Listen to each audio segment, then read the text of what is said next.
大家好，我是大伟，欢迎大家观看道家气功站桩视频。咱们之前已经出了不少期的一个站桩训练了，很多朋友念到这里，其实自身也一定有一些感悟了。咱们今天的视频主要是做一个总结，就是帮助大家回答一些我统计的一些问题。第一个就是为什么咱们在站桩的时候身体会出现发热、发汗这样的一个表现我在这里回答一下首先你要知道。站桩就是一种发的一个表现为什么叫做发呢？就是你在站桩的时候你的身体会恢复到一个非常宁静的状态。那么此时我们看不见的地方它其实会出现了一些扩张，包括了我们的经络，包括了我们的血管、气血循环、代谢，这些都会有一些扩张，就是一些增幅。这个增幅就是字面意义上的增幅，而这个增幅它给我们身体带来最直观的感受就是热感、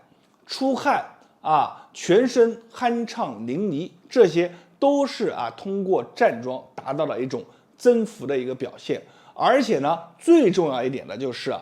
站桩的人你只要再通过这个气感站桩感受出来的人，你会发现他的这个血管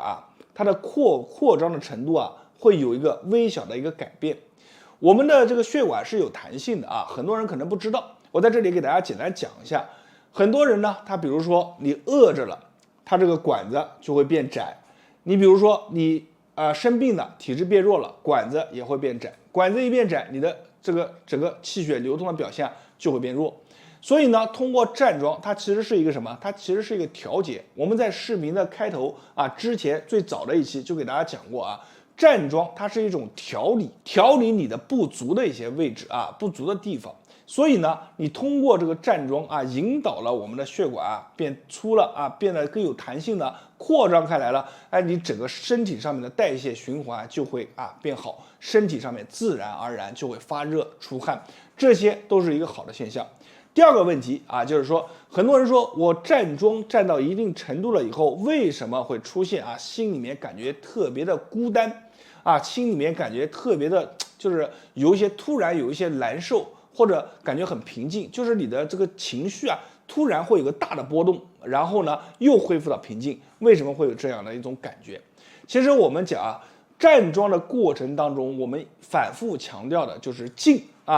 就是让你的整个身心安静下来，你这样的话呢，才能感受到自己内心包括我们的身体机能当中的一些变化。再加上我们再通过气的一个引导你的感知能力会变得大大的提高。那么为什么你会出现一个情绪上的波动呢？其实这也和静有关系做一个最简单的例子就是说你此时呢，比如说在一个热闹的地方，你把一根针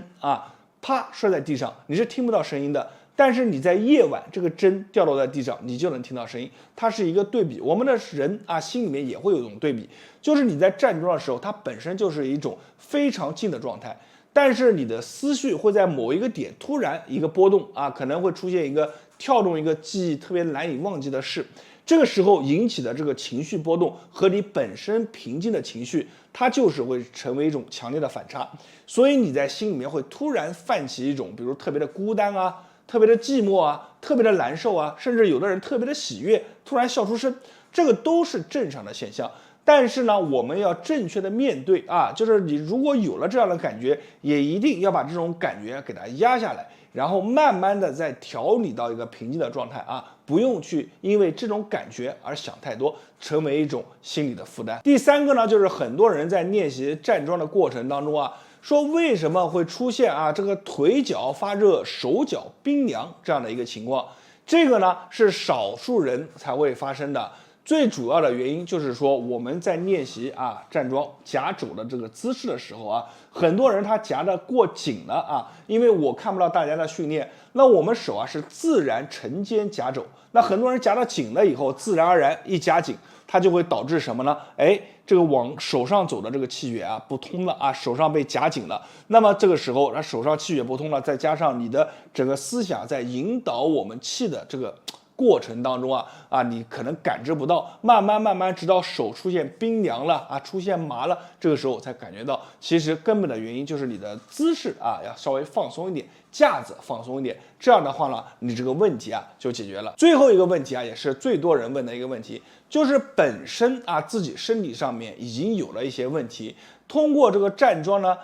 感觉是有些改善，但是去检查发现问题还存在，这个问题能不能通过站桩彻底的改变？我们说站桩是一种什么？它是一种预防包括改善性调节的一种锻炼它不是直接给你怎么样的所以呢，我们在站桩过程当中，你不要去太有目的性，就是说你这个目的性太明显的话，会打乱你整个站桩的一个节奏。我们一定要抱着一种平和的心态，你一定要记住一句话：气，包括我们的站桩练到最高层是什么？就是在锻炼我们整个情绪的价值。你的情绪的价值越稳定，它对于我们整个内部的环境来说它是越好的。如果说你在练习的时候是抱着一种目的，那么你可能会有一些过高的期望值，在这个期望值之下呢，你再去练习，那么你的整个道心就会遭到破坏。所以我们要心态平和